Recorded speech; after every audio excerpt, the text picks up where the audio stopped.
Cool, right, we're back on. Yeah, so this is just a quick thing I put together about making Stories Untold, which is a game we brought out about a month ago, I think, end of February.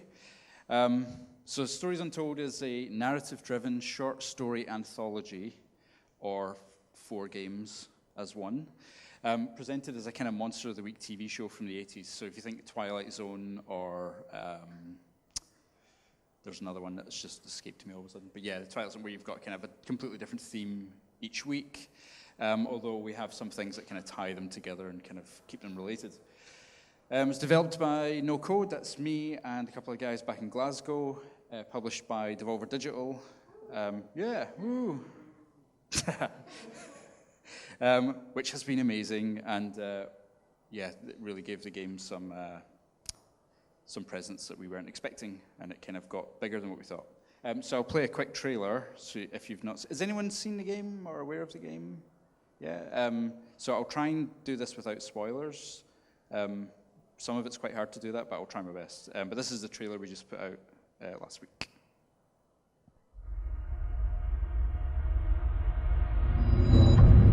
I know you. I know you're tearing yourself apart over it. But no matter what you keep telling yourself, you have to listen to me. Right, Mr. Asian, now are you ready? I know how difficult this must be, but you can do this.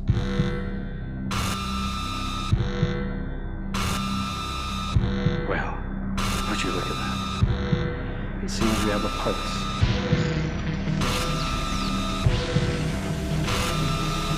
It's above me.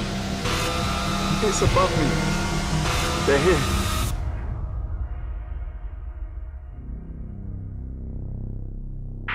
Be ready. All of you. And there we go. So the last kind of thing that came up there was the experimental text adventure, and then the text kind of word fades out a little bit, and it's kind of presented as a text adventure, but there's a little bit more to it, which we don't talk about because we want people to discover it for themselves. But the game kind of evolves as you play through each episode. We experiment with mechanics, and even from a text adventure perspective, it's still quite experimental. It's not go north, open door all the time. Sometimes you're typing in code. Sometimes you're referring to a manual, and it's really kind of really playing with that genre quite a bit, and then trying to augment it with modern stuff that you wouldn't have been able to do 20, 30 years ago. God, when that happened, yeah. So just a quick bit about ourselves. So we're No Code, founded by me. I'm John McKellan. I worked on Alien Isolation for 5 years, then worked at Rockstar North for a bit, and I co-founded it with my friend Omar, who's worked on Crackdown 3 and from an audio background. We've won a couple of awards, and previous games have done all right. And I was one of the Breakthrough Brits this year from BAFTA, which is cool. So this is building Stories Untold. We built this in a really weird way. So this is kind of like how not to do it. Although some of the stuff, if we hadn't done it this way, the game probably would never have existed. But yeah. So the first thing was the House Abandon. Some of you might be familiar with that from last year. It was a Ludum Dare entry, the online game jam. We done it in 3 days.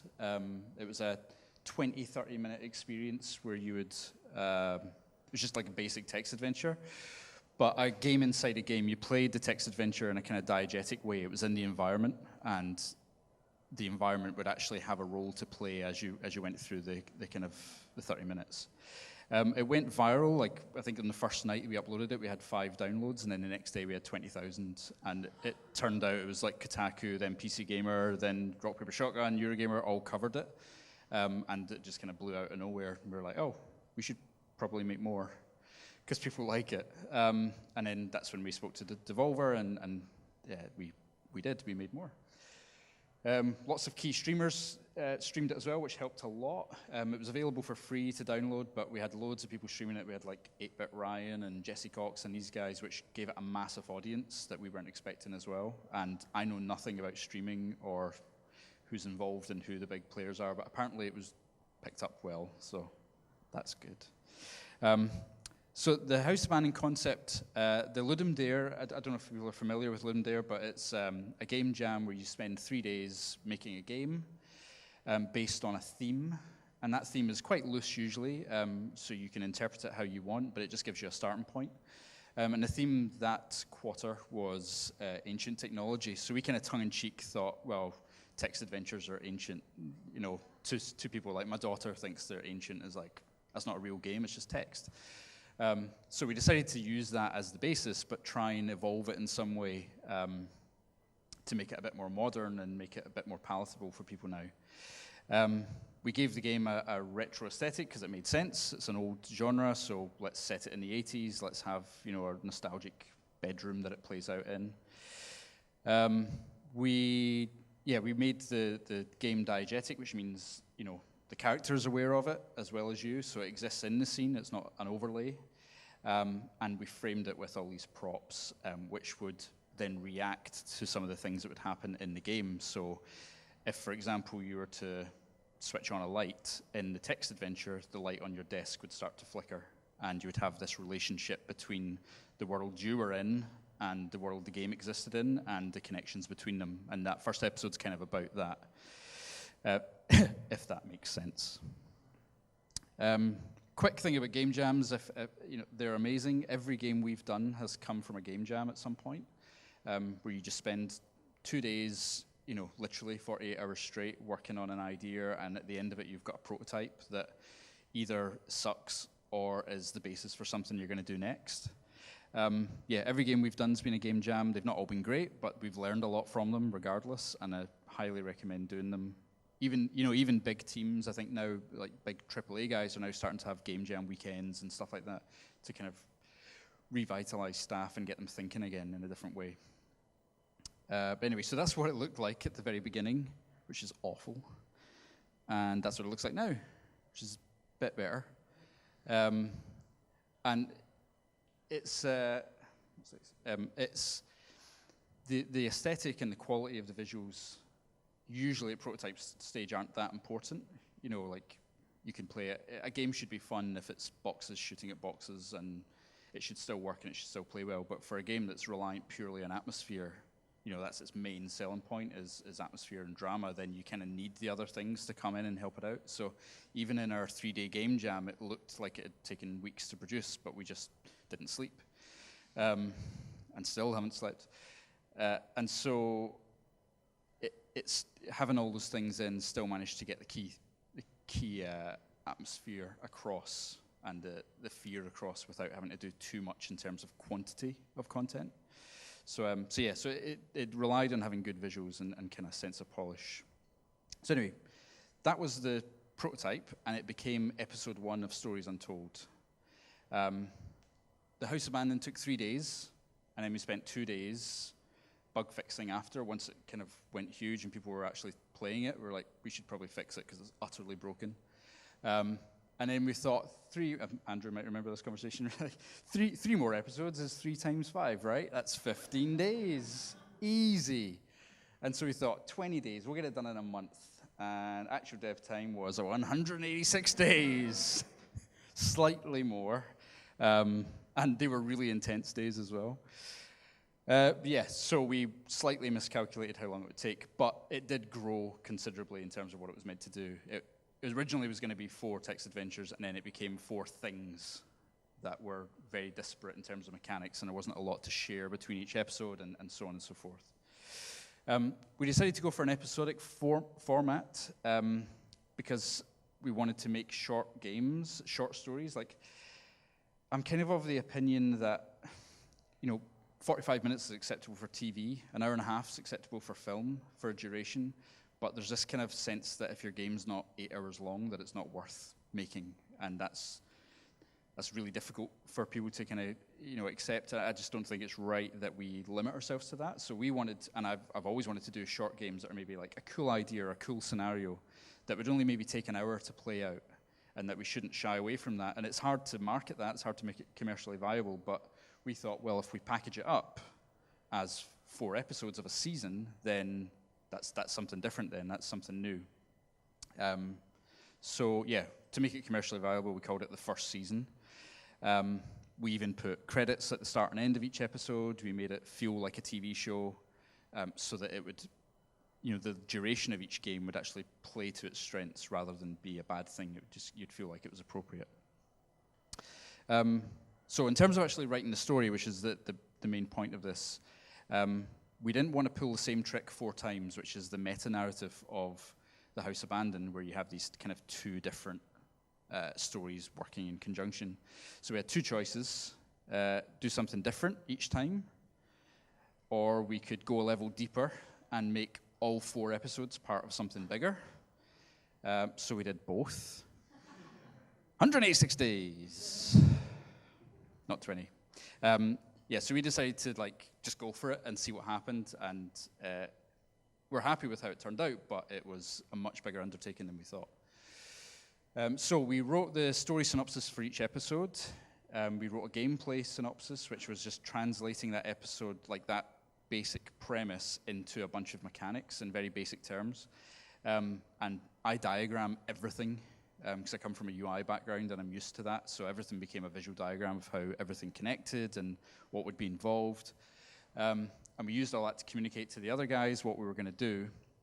And again, it's something you can measure against, if the diagrams make sense visually, and you can almost see where something's missing without having to scan through pages of text.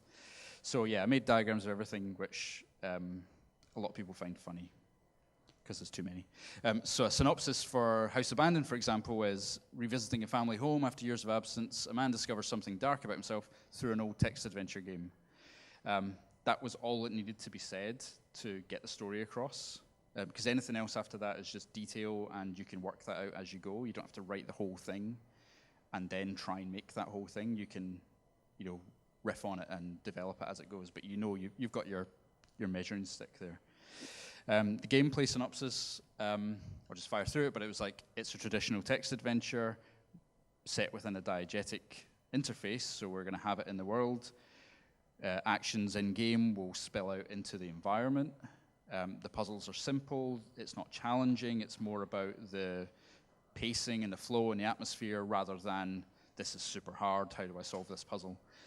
And there was approximately 13 rooms, give or take. We mapped out a house in our head, and of that we kind of worked there's a bedroom, there's another bedroom, there's a living room, these kind of things, and we planned to do that as a fond memory and then have you play through it again as a grim reality, a kind of darker version of that, taking reference from Silent Hill, things like that, where you kind of change the environment around you. It felt like a good way to switch halfway through the episode, kind of switch how you feel about what's playing out. So that's kind of example of how we done that with some of the prose in the text adventure. Apologies for that looking rubbish, but so it says you pull up to the driveway, the holiday home. It's dark but idyllic from when you remember. It's good to be back, and it's all positive. And the first half of the game is all positive. Then we replay that section, but with you pull up, it's dark, it's clearly neglected, you don't want to be here, and the tone completely shifts. And that's the kind of core concept of episode 1, and we kind of not reuse it, but we reference that throughout the entire game. This kind of idea of fond memories and grim reality, where what you remember and what the reality of that situation was is very, very different, and you've kind of blocked that out for a reason, or your rose-tinted glasses are on for a very specific reason.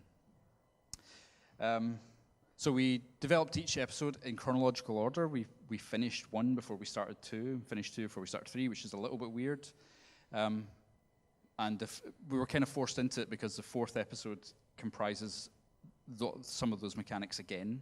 So what you've learned in episode 1, 2, and 3 kind of come back, and you kind of reuse that skill, but without having to tutorialize it again. So you don't have to relearn. You just kind of get thrown back into events that you're kind of familiar with. So that allowed us to have a very different flow to the finale. We blocked out the gameplay by constructing core interactions. We place-held everything. You could basically just play the game by hitting spacebar over and over again, and it was just you have done this, press space, you have now done that. And it's a very linear story, so you can get away with that. But we could literally block out and add delays in and timers in and try and get a sense of how it was going to hang together. And then we just gradually replace all those messages and spacebar inputs with actual content. So we could build it as we needed chunks, and we could retime things and dive around through this sequence that we were playing out. It's kind of like, it was like filming a TV show or a film where you're making one episode at a time, but you're shooting the sequences within that episode out of sync, just as you need them. So developing a story, the way we've done this game and the way we're doing other projects, we make scene sequences, which are basically a little modular block of scenes that we can then stitch together in different ways. For example, in the second episode, you perform experiments in a lab. So we worked out how many experiments ballpark, we think you're going to do 8 different things. Worked out roughly what they were, stitched together a bunch of scene sequencers, which would play through placeholder dialogue in each one and give time for interactions and so on. And then develop each section of that. And if we wanted to change the order, it was just a simple mouse click to go, right, I want that to happen after this. And we could almost edit on a timeline how we were playing out the game, rather than the way you would a cutscene or a film, you would just move scenes around. We were doing that to game logic, and it made it really easy for us to get, iterate on pacing and stuff. And then each section of the game was written in different ways. So if it was text adventure, it was written like a novel. And if it was more dialogue-based or there was VO, then we'd write it as a screenplay, and sometimes a mix of the two. And that was really just to get a better idea of how it would hang together and what other things you'd need to make it work. So I'm not going to read it, but on the left, The House Abandoned was written as a novel, or a novella, to get the point across of what we wanted the player to feel and what we wanted the atmosphere to be like, and then what the actual prose in the text adventure itself would be written as. Whereas on the other side, we've got traditional screenwriting screenplay where we've got dialogue and characters and action points and stuff like that. So we've jumped between these. So my documents look really weird because it will be like prose, screenplay, prose, and it's, I'm not going to win any awards for it, but it made it much easier for people to grasp. And when you hand that to someone else to get them to understand the point of what you were trying to get, it was easier for them to understand as well, because they were reading the text adventure as prose and they were reading dialogue as dialogue, and it had a weird flow to it that kind of worked. So one of the big things that we discovered at the start, or as we got through House Abandoned and when we watched people play the House Abandoned, we discovered ways of using it that we weren't expecting. And I'm not hugely versed on old text adventures. I was a kid when they came out, and I remember playing them, but I've not really revisited them that much. So I'm not sure how often this kind of thing got done. But what we found is when I worked on Alien, you had, in order to drive tension and scares, you had to have a lot of visuals and a lot of sound, and you had to show the player stuff to make them scared, to make them tense. But what we found with the House Abandoned is we could literally just tell you what to feel, and you would feel it. And that was kind of interesting because, it seems like a cheap shot, that's never going to work. And it did. So we could say, the lights flicker off, you feel scared, and people go, oh, shit. It's this kind of works. And so that became the basis of all game design through that, through all 4 episodes, was we could literally tell the player, because we're saying it as a character as well, we're just telling you what that character feels, and because you're playing that role, you will feel it. And it's not foolproof, it's not 100%, but majority of the streams that we watched and the people that we could observe would, they would read something that goes, you hear a voice from behind you, you feel dread in the pit of your stomach, and people go, oh, shit. And you could see their body language change and stuff like that. And even we've got the game on show downstairs in the BAFTA room, and even this morning I've seen people kind of playing along, and then it says something a little bit creepy, and they go, oh. And they kind of shift around in their seat, and it doesn't feel as comfortable anymore, and it's working. We're just literally telling you, you're scared. And they go, okay. And they just go along with it, So that became our driving force throughout it all. And introduced us to the idea of forcing the player's hand. So because we were directly telling you what to feel, we would then tell you to do things you didn't want to do, and usually that would match up and that would work. So surprisingly, it actually worked. So we would say, there's a door in front of you, it looks terrifying, you do not want to open it. And the only thing the player can do is open the door.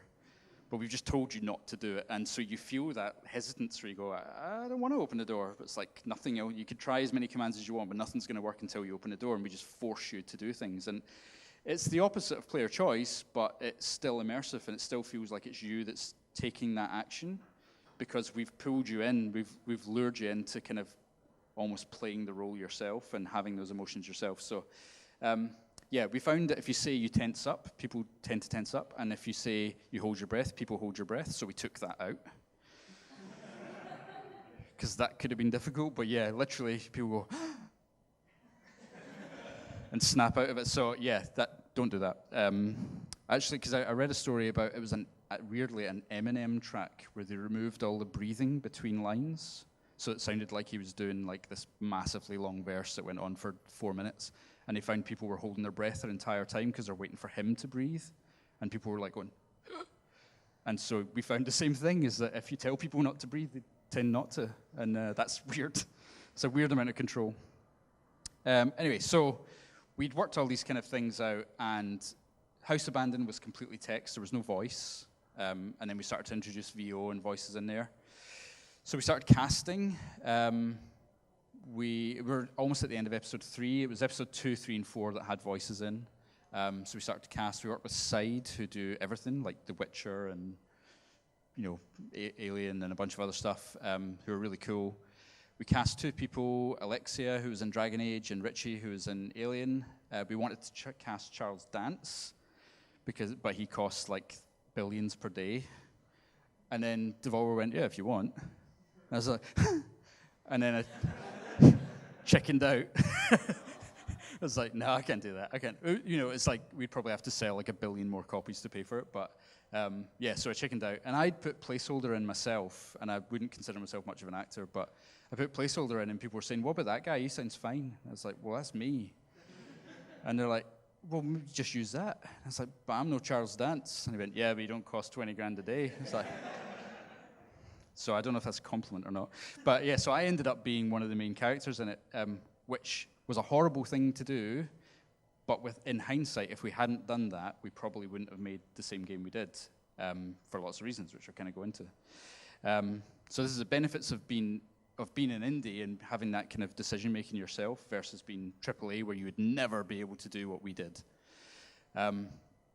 So by this point, we had the script for the 2 characters that we were working with on Side, but the Doctor, which is the character I was playing, has dialogue throughout the game, and some of that wasn't written yet, and some of it was, if we had hired Charles Dance, it would have cost much more than what we thought, because we would have had to get him back for reshoots over and over again as we developed the game. Or rather, we wouldn't have been able to do that, and the game would have been worse as a result. We wouldn't have been able to iterate.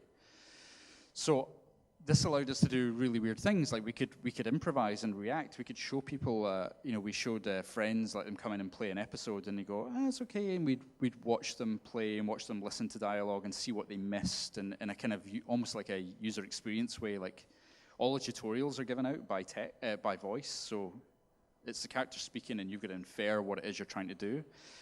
So if those things didn't land, I could literally just step into the next room and record a new line, and within 2 minutes it was in the game, and we could react to it. And if we'd hired someone, we couldn't have done that. So because I was writing it and doing the voice, I had the ability to just rewrite and have the flexibility to do that. Yeah, you would get sacked if you'd done that anywhere else, but this kind of worked. I couldn't sack myself. So yeah, it meant we could be really experimental with stuff. So I'm not saying you need to be an actor to make narrative games, but it did help us a lot. But it did open our eyes to a thing, which is we feel that actors should be considered part of your dev team, as much as you would consider a prop artist or an animator or anyone like that. They're super important if you're telling a narrative story. Your actors are your delivery method. That's where the majority of your content and quality is coming from. So, I feel like we should be doing that rather than considering them as someone that you just bring in near the end once the script's finished. It's like work with them on a regular basis. I know people like Naughty Dog do that, where they hire actors for like a year straight, and they just work every day and try stuff out. And that's the way I think it should go for what we do. And it's not always possible, obviously, but it's trying to find a middle ground and trying to take advantage of the fact that you can reshoot things and you can do that. So yeah, take advantage of the medium. So we did the primary session with Alexia and Richie. It was in 3 hours. Gave them a script the night before. That's professional. But it was fine. Like, there wasn't a huge amount of content, so they were okay. And I just kind of explained the premise, and I think like Alexia was like, "This is really cool," and Richie went, "I don't get it." I was like, "It's cool, just go with it," and he did, and it was fine. But he didn't have much clue what was going on, but that was okay. We then took all of that home and made selects. You know, you pick the best versions of each line and then put that into the game. And because we'd place-held everything with placeholder dialogue, we just literally replace files and drop them in, and you've got your new sequence right away. And we also tried a whole bunch of different deliveries, you know, like, can you say that a bit more aggressively? Can you say it softer? You know, whatever, you know, different deliveries of that stuff. And tried to cover what ifs, which was the saving thing for this project. So we call it insurance, but we had a limited budget. We weren't going to get these guys back in for a reshoot. So what we did was write a bunch of lines that we could use if something went wrong and if content got cut. So if some of our game logic, you know, there was a chance it could be crap. And so you might want to take it out, whereas in other games you might be forced to leave something in because your dialogue requires it to be there. You know, if you remove an entire scene from a game, it could break the flow and you won't understand what's happening. So I wrote stuff additionally that we never intended to use. It would be like, if that mechanic doesn't pan out and it's not fun and we have to simplify it, then here's the line we're going to have and we're going to fill that in. And we actually ended up using one or two, saving us a reshoot for both actors. If we hadn't done that, we would have spent another big chunk of cash and have to go back down to London and do stuff again just to get a couple of lines. So the reworks and even just like emotional tone changes where we think, you know what, this scene would work better if it was a bit more aggressive and a bit more dangerous feeling. So we just go and find the versions that they've done that were quite aggressive and match them up and see how that works. And like I say, you wouldn't be able to do that in most situations. So that was cool. We were really heavy-handed with game mechanic changes as a result. We were confident enough to go, you know what, doesn't work, scrap it, because we know we've got backup and we can actually afford to, you know, we've got the dialogue there to afford that change. So this comes back to, taking advantage. You know, in films and TV, a reshoot will cost you a fortune. If it's an important scene and you go, it doesn't work, we're going to have to film it again. You're going to get all the crew, the set, the actors coordinated so they can all be in the same place at the same time. But we don't have that problem. We've got the ability to do any small part of that, where it's lighting, cameras, animation, mocap, all individually. So you can really take advantage of that.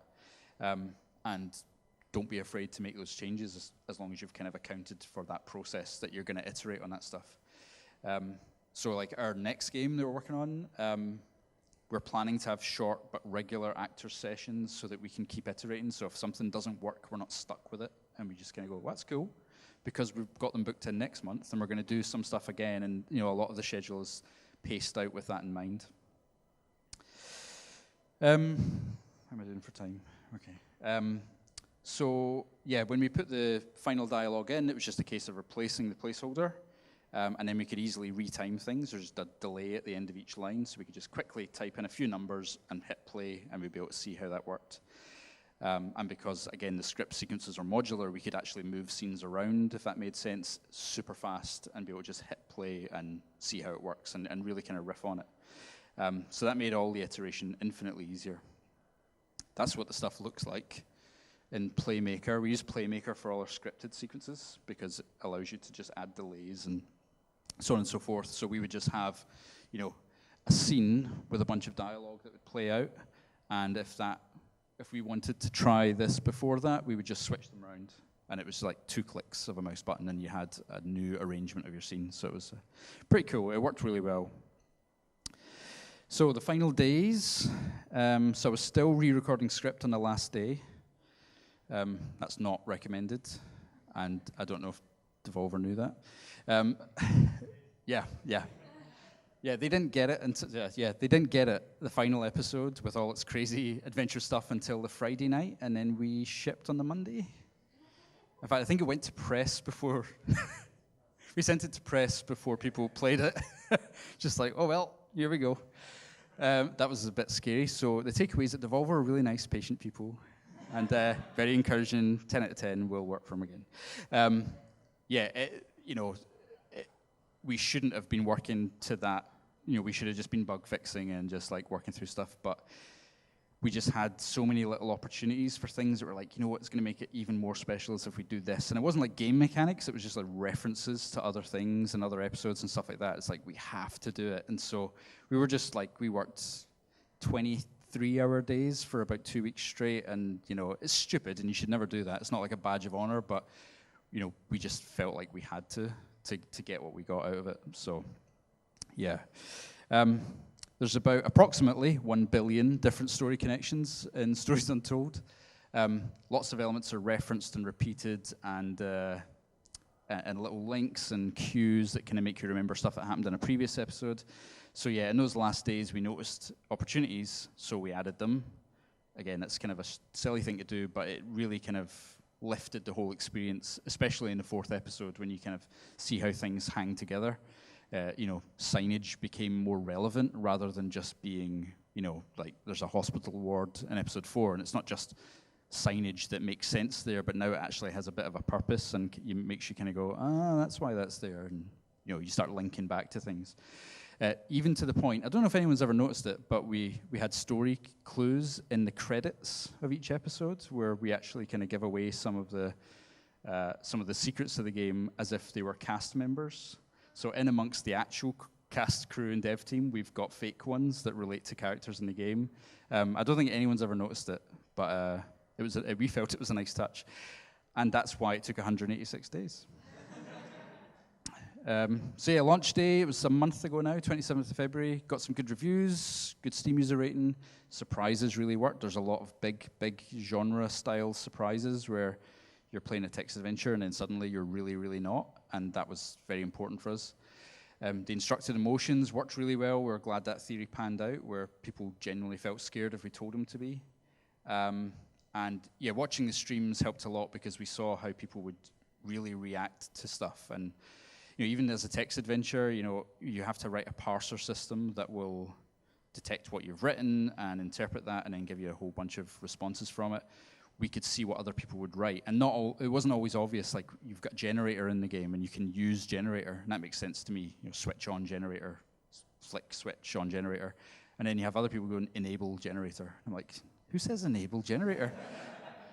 But that guy does. So we're like, well, we've got to, we just watched a lot and then worked out what the more common, weirder ones were and then put them in. It's just like people think language is a really interesting game mechanic, and we just had to find the weird stuff that we wouldn't have thought of, because that's just not how we think personally.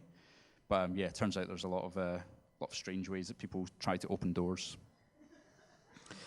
So this is some screenshots from it. That's the menu. The artwork was done by Kyle Lambert, who done Stranger Things posters.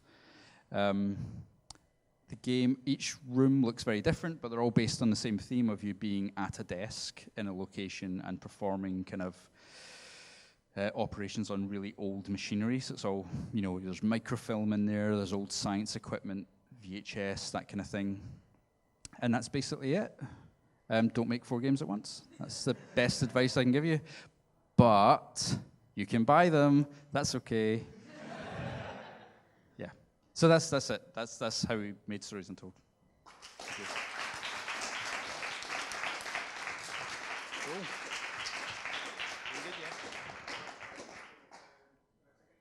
Yeah, I mean, if anyone's got any questions, I'm here.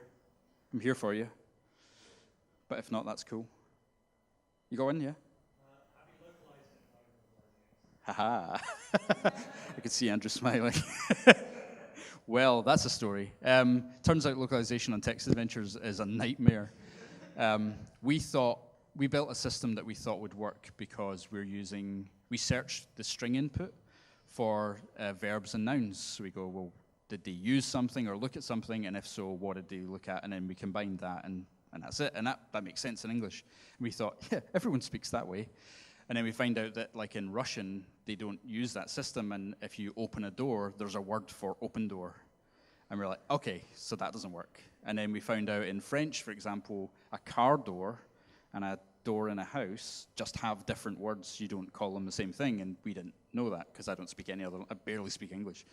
So it very quickly, we had a couple of phone calls with the localization team, and we're just like, this is going to be a nightmare. So we are working on a plan to allow us to localize it, which involves a slight change to the input mechanism, so you don't type and you actually select nouns and verbs, kind of more like a LucasArts game, you know, that kind of thing, which I think will be a good solution if we can get it done.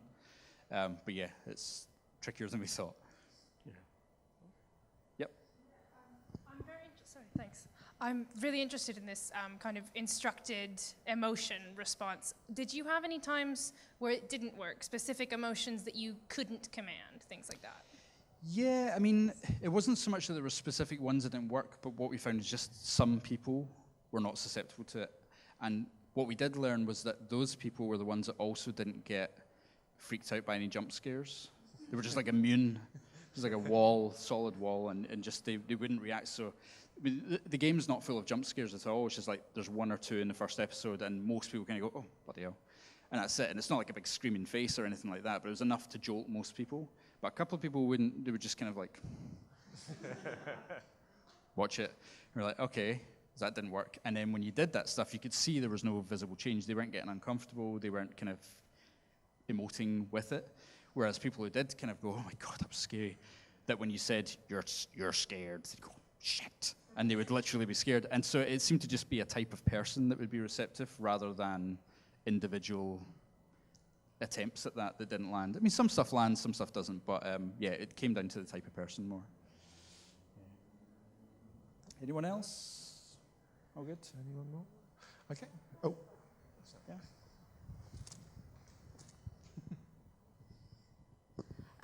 Thank you. Sorry if you mentioned this earlier. How do you cast your voice actors? Do you use the same ones over again? Do you go via an agency? Well, we go through Side UK, who are an agency who handle voice production in general, and they have a casting agent in there, or you can use your own casting agent. So we've done 2 projects with them, and in both times we've used an actor we've worked with before, both from Alien, and then we've hired someone else on top of that, where they've just used their casting agent, which has yielded good results. I mean, they basically sent us, one time we went down for casting and we actually met the actors, another time it was just voice reels getting sent up and stuff like that. But I can't speak for other agencies because I've never worked with them, but Side were just really good at kind of interpreting what you were looking for and coming back with a range of 5 or 6 voices that were pretty suitable. And it was more about picking the best one rather than the only one, which can often be the case. So, yeah, it was a pretty straightforward process, and Side allow you to take as much or as little control of that as you want. You can just let them do the whole thing if you want. You can even hire them as a director if you're not comfortable directing the VO. So there's a lot of different kind of levels of that you can, depending on budget and stuff like that as well. But yeah, we just kind of done the casting and used their facilities down in London because that's where majority of the acting talent was based. So it made it a bit easier. Yeah. Cool. Okay, any more questions? Cool. Okay. So as John says, you can play the game downstairs in the BAFTA area. You can buy it right now on Steam. But for now, thank you once again to John from No Code.